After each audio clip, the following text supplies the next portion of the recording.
In a previous video, we used Billboards to create a low poly forest with image planes.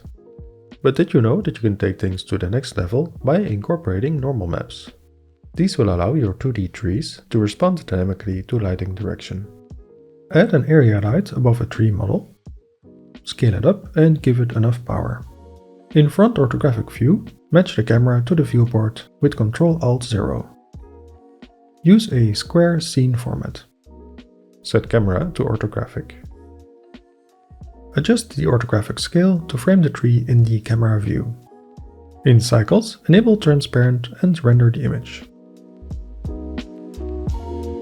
Save it as a PNG image with an alpha channel.